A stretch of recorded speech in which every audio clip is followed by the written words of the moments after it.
No vídeo anterior, eu tratei de uns conceitos básicos da psicofísica, uma sub-área da sensação e da percepção. Este é o terceiro vídeo de uma playlist sobre esta área de conhecimento da ciência psicológica. Aqui eu estarei completando os conteúdos acerca da detecção de estímulo e também estarei apresentando para vocês a lei de Weber. Desde já, se inscreva no canal e dê o seu like durante a vinheta.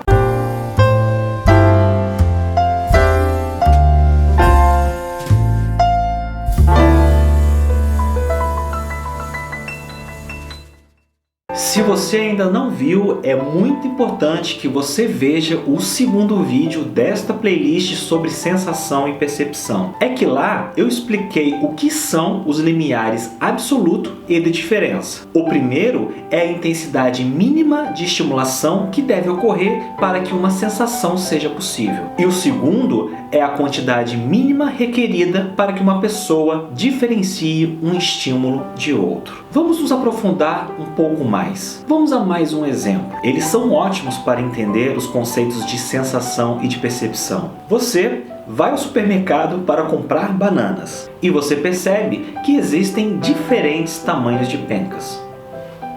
Se você pegar uma penca de 100 gramas e a outra penca de 200 gramas, você não terá dificuldade em diferenciar um estímulo do outro. O limiar de diferença para distinguir esta penca da outra é de 100 gramas, correto? Você consegue identificar a penca mais pesada com essa diferença. Então, 100 gramas seria o mínimo necessário para você poder diferenciar um peso de outro? Não responda agora, vamos imaginar uma outra situação. Você foi até a sua horta para ver como as suas abóboras estão crescendo. E lá você encontrou duas que estão se desenvolvendo bem. Imagina que elas estão pesando cerca de 2 quilos. Suponhamos que uma abóbora esteja pesando exatamente os 2 quilos e a segunda esteja pesando 2 quilos e 100 gramas. A exata diferença do outro exemplo da penca de bananas, 100 gramas, ok? Mas será mais difícil você conseguir perceber a diferença entre estas duas abóboras. Você precisaria de uma diferença um pouco maior para ter mais segurança em reconhecer qual abóbora é a mais pesada. Neste caso, o aumento do limiar aumenta com o aumento da intensidade. Com estes exemplos, você pode compreender um princípio da psicofísica chamado Lei de Weber. Esta lei estabelece que a diferença imediatamente perceptível entre dois estímulos é baseada na proporção do estímulo original e não em uma quantidade fixa de diferença. Não podemos fixar 100 gramas como um mínimo de diferença perceptível entre dois pesos. No caso de bananas, com intensidade menor, é possível perceber a diferença entre uma penca de 100 gramas e outra de 200 gramas. A proporção da primeira com a segunda é maior. No caso de abóboras com intensidade maior, perceber a diferença entre uma abóbora com 2 kg e outra com 2 kg de 100 gramas é muito mais difícil. A proporção da primeira com a segunda é menor. Conseguiram compreender bem o que é a lei de Weber? Vamos continuar com o planejamento desta aula sobre sensação e percepção. A psicofísica clássica, por assim dizer, a dos primeiros pesquisadores que procuravam compreender como nós sentimos os estímulos físicos do ambiente, ela acreditava que os limiares poderiam ser medidos, mensurados objetivamente. E não haveria qualquer ambiguidade ou dúvida acerca desses estímulos. Você iria detectar um estímulo dependendo unicamente da intensidade dele. No entanto, nós não podemos ignorar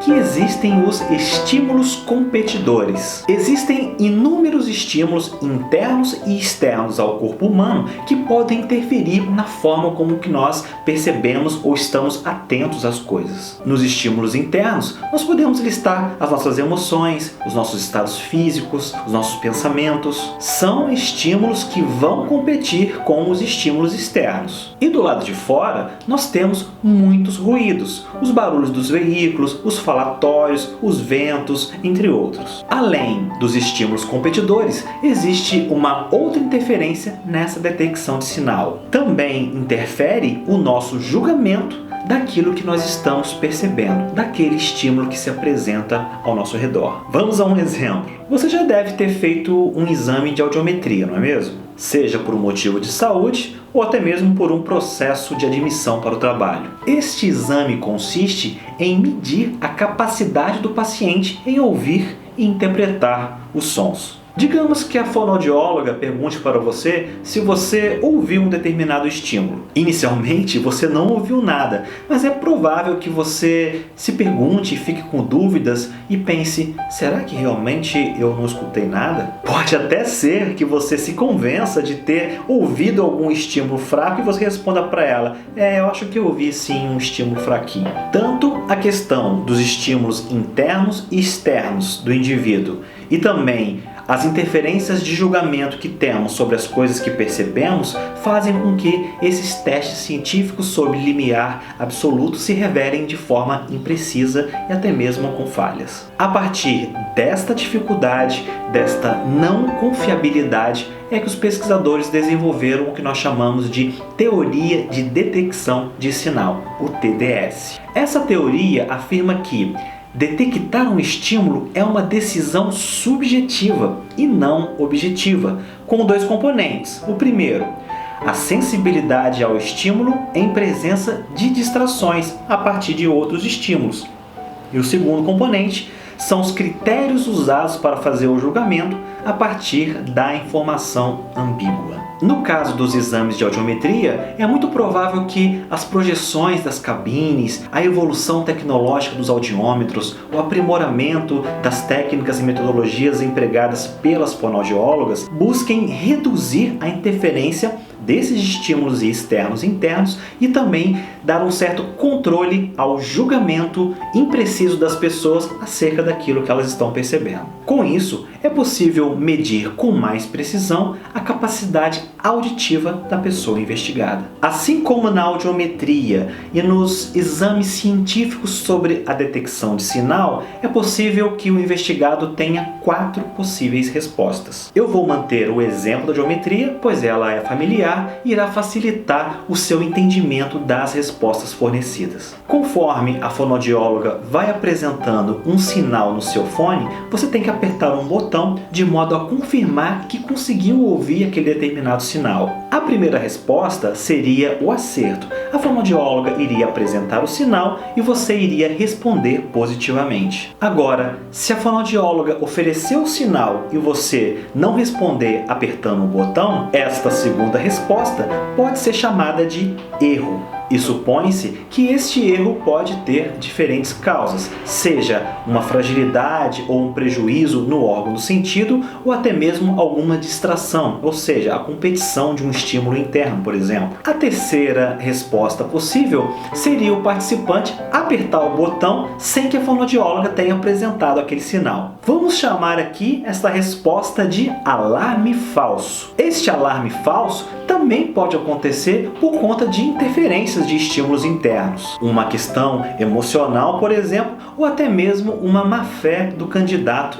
por estar preocupado ou inseguro com os resultados desta avaliação. Os fonoaudiólogos costumam chamar esta reação de simulação. A quarta e última possível resposta está na ausência da apresentação do estímulo pela fonoaudióloga e também na ausência da resposta do participante. Esta resposta pode ser chamada de rejeição correta. Vamos então a uma representação gráfica destes 4 tipos de respostas possíveis em um experimento científico sobre a detecção de sinal. Aí estão as 4 respostas possíveis de serem fornecidas. O acerto, quando a resposta é positiva, junto com o estímulo. O erro, quando o estímulo é oferecido, mas não existe uma resposta. O alarme falso, que é quando o participante dá uma resposta mesmo com a ausência do sinal. E por último, a rejeição correta, que é a não apresentação do sinal e também a não resposta fornecida pelo participante. Já deve ter ficado claro para vocês que existe uma competição de estímulos, que ficamos distraídos e que também existe uma tendenciosidade no nosso julgamento das coisas que percebemos. Outro conceito importante para compreender a sensação e a percepção é o que nós chamamos de adaptação sensorial. Vamos a mais um exemplo. Digamos que você reservou sua tarde para colocar a sua leitura em dia. Em seguida, iniciou uma obra bem perto de você e com um barulho inicialmente alto e perturbador. E aí, você decide colocar uma música que ajude você a se concentrar. O barulho da obra ainda vai perturbar você durante algum tempo, mas logo depois, este barulho irá desaparecer aparentemente. A conclusão é de que, com a frequência contínua de determinado estímulo, as respostas dos sistemas sensoriais tendem a diminuir e você vai conseguir se concentrar na sua leitura. Você também vai se distrair no momento em que parar este barulho da obra. O silêncio vai te chamar a atenção. O seu sistema sensorial vai responder fortemente a esta alteração de estímulo. Bem, percorremos um bom caminho sobre esta área da ciência psicológica. Nos próximos vídeos, nós estaremos tratando de todos os sentidos, incluindo a dor. Não deixe de dar o seu like, acompanhar essa playlist e se inscrever no canal Leituras do Lucas. Até breve, tchau!